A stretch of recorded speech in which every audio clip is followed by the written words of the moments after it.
Hello guys, मेरे YouTube channel में आपका स्वागत है। मैं हूं गुरदीप सिंह और आज आपके लिए एक नया टॉपिक लेकर आया हूं जिसे अंग्रेजी में फूड प्रोसेसिंग कहते हैं, हिंदी में खाद्य प्रसंस्करण कहा जाता है। खाद्य प्रसंस्करण क्या होता है, इसके बारे में हम जानने वाले हैं। खाद्य प्रसंस्करण उद्योग से तात्पर्य ऐसी गतिविधियों से है जिसमें प्राथमिक कृषि उत्पादकों का प्रसंस्करण कर उनका मूल्यवर्धन किया जाता है।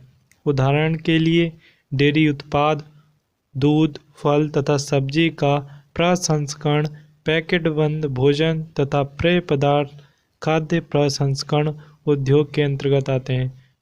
दोस्तों, जो खाद्य प्रसंस्करण है उसमें क्या होता है, जो कच्चा हमारा भोजन होता है उसको एक फॉर्मेट में सुव्यवस्थित तरीके से संरक्षण उसका किया जाता है, यानी उसको लंबे समय तक वो चल सके उसके ऐसे उपाय किए जाते हैं। जो हमारा कच्चा खाना होता है या जो मौसम के अनुसार उपलब्ध होता है उसको संरक्षण करने के लिए कई प्रकार की विधियां अपनाई जाती हैं।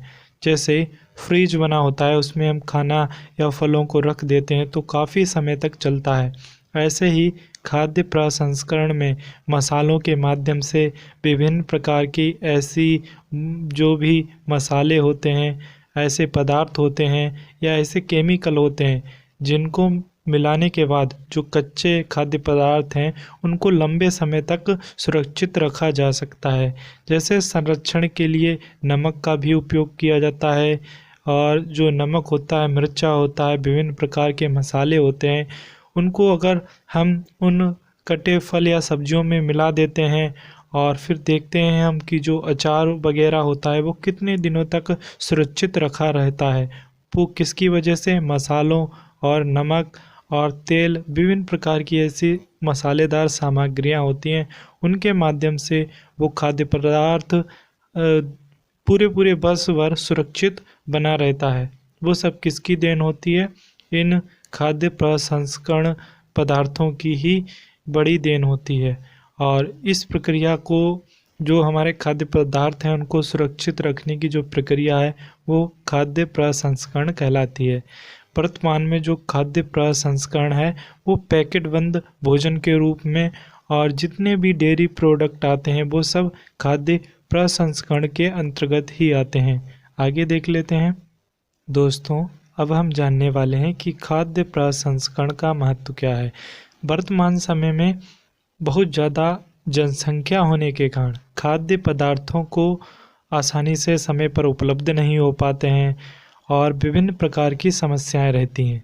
इसलिए खाद्य प्रसंस्करण की प्रक्रिया को अपनाया गया है ताकि सभी पदार्थ सही समय पर सभी को उपलब्ध हो सकें, लेकिन वो पदार्थ कुछ समय बाद खराब भी हो जाते हैं।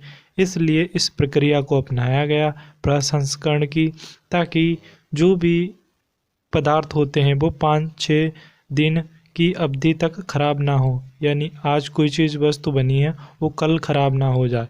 उन्हें 10-15 दिनों तक सुरक्षित रखा जाए और सभी तक पहुंचाया जाए। इस प्रक्रिया को खाद्य प्रसंस्करण के माध्यम से ही जो भी खाद्य सामग्री है उसके द्वारा जनता तक पहुंचाया जाता है। जैसे नंबर 1 है दूध, मांस, समुद्री खाद्य पदार्थों में हानिकारक कीटाणुओं को समाप्त कर उनमें अन्य पोषक तत्व मिलाकर खाने योग्य बनाने के लिए विभिन्न प्रकार के, जैसे मांस है, मांस में विभिन्न प्रकार के मसाले लगाए जाते हैं जिससे वो मांस सड़ता नहीं है, 5 या 6 दिनों तक सुरक्षित रहता है। और विभिन्न प्रकार के समुद्री जीव होते हैं, जैसे मछलियाँ होती हैं, और विभिन्न प्रकार की जो मछलियों को किसी दूसरे राज्य में सेल किया जाता है तो वो क्या होती है, मर जाती हैं। मर जाने के बाद वो सड़ने लगेंगी और उनमें विभिन्न प्रकार के केमिकल्स और मसाले लगाए जाते हैं, जिससे क्या होती है, जो समुद्री मछलियाँ जो दूसरे राज्यों में मांस के तौर पर भेजी जाती हैं तो वो खराब नहीं होती है। उन पर संरक्षण किया जाता है विभिन्न प्रकार के केमिकल और मसालों के माध्यम से। वो सुरक्षित या फ्रीज में रखकर पहुंचाई जाती हैं। बड़े बड़े फ्रीज़र होते हैं, उनमें मांस नहीं सड़ता है।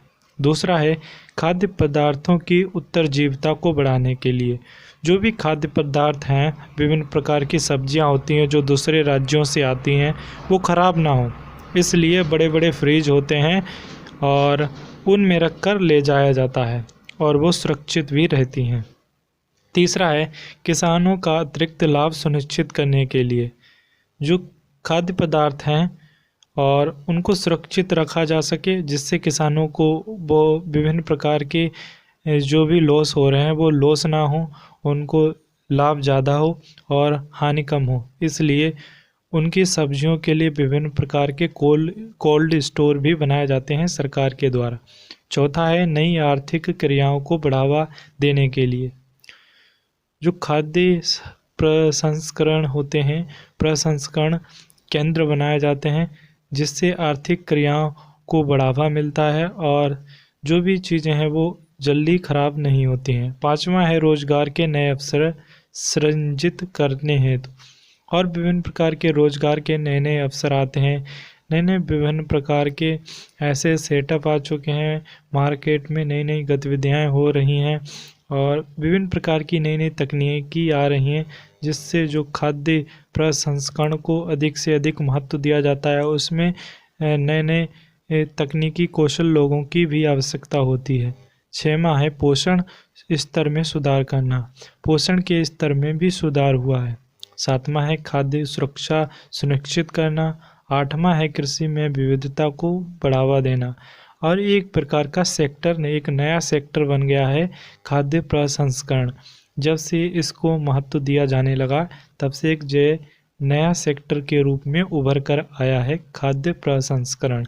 नौवां है निर्यात आयात को बढ़ावा देना और जब से जो मांस है, दूध है और विभिन्न प्रकार की सब्जियों की सुरक्षित रखने की विधियां आई हैं, खाद्य प्रसंस्करण आया है, तब से निर्यात भी अधिक से अधिक विदेशों में भी किया जाने लगा है और एक राज्य से दूसरे राज्यों में भी इसका अधिक से अधिक निर्यात किया जाने लगा है और अधिक से अधिक आय प्राप्त होती है जो भी लोग व्यापार करते हैं।